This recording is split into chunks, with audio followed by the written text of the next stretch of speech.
শুরু করিতেছি মহান আল্লাহর নামে, যিনি পরম করুণাময় এবং অত্যন্ত দয়ালু। আপনারা যারা আমার ফ্যান ফলোয়ার আছেন, বিভিন্ন সময় বিভিন্নভাবে আমার উপর কষ্ট পেয়েছেন, তাদের উদ্দেশ্যে একজন সাবেক এমপি হিসাবে আমি দুটি কথা বলতে চাই। আমি আপনাদের এই সংস্কার, কোটা সংস্কার যে আন্দোলন, এই আন্দোলনে বা বৈষম্য বিরোধী ছাত্র আন্দোলন, এই আন্দোলনে কোটা সংস্কারের জন্য আমি সবসময় আপনাদের সাথে ছিলাম এবং এটাতে যারা আহত নিহত হয়েছেন তাদের পক্ষেও, এই বিচারের পক্ষেও আমি ছিলাম। কিন্তু আমার ব্যর্থতা হচ্ছে কি, আমি আপনাদেরকে বুঝাইতে পারি নাই। এটার জন্য আমি সম্পূর্ণ ব্যর্থ হয়েছি এবং আমি এই ব্যর্থ হওয়ার জন্য আমার যারা ফলোয়ার আছেন, যারা আমাকে নিয়ে প্রত্যাশা করেছেন, সবার কাছে আমি দুঃখ প্রকাশ করতেছি। আমি আপনাদেরকে আরেকটি কথা বলতে চাই। এখন যে কাঠামোগত সংস্কার আপনারা চাচ্ছেন, দেখেন এই সংস্কারের জন্য আমি বহু বছর আগে থেকেই কাজ করে যাচ্ছি।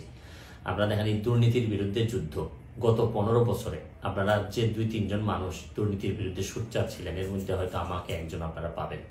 আপনারা জানেন যে আমি এস আলমের বিরুদ্ধে নিজে বাদী হয়ে মামলা করছি টাকা পাচারের জন্য। আপনারা জানেন যে আওয়ামী লীগের বর্তমান কমিটির যিনি প্রচার সম্পাদক আব্দুস সুবহান গোলাপ, তার আমেরিকাতে 9 বাড়ি থাকা নিয়ে আমি নিজে বাদী হয়ে মামলা করছি। আমি পুলিশের সাবেক আইজিপি বেনজিরের বিরুদ্ধে নিজে বাদী হয়ে দুদকে মামলা করছি। মহান সংসদে আমি তার বিরুদ্ধে বক্তব্য দিছি। মতিউর যে কর কমিশনার মতিউরের বিরুদ্ধে আমি মামলা করছি। আমি সালাম মুর্শিদির বাড়ির নিয়ে মামলা করছি। আমি সালাউদ্দিন, কাজী সালাউদ্দিন যে ফুটবলের দুর্নীতি নিয়ে আমি কথা বলছি। ওসি মুয়াজ্জেমের বিরুদ্ধে আমি নিজে মামলা করছি, করে তার 8 বছরের সাজা হয়েছে ডিজিটাল নিরাপত্তা আইনে। আপনারা জানেন যে জীবনে যত ঝুঁকি ছিল, আপনারা জানেন যে এই কোটা আন্দোলন শুরু হওয়ার 2 সপ্তাহ আগে আমি প্রেস কনফারেন্স করে বলতে বাধ্য হয়েছি, আমি জিডি করছি যে আমার জীবনের উপর হুমকি আছে এইসব দুর্নীতির বিরুদ্ধে প্রতিবাদ করতে গিয়ে। সুতরাং আমি এই যুদ্ধে সবসময় চেষ্টা করছি।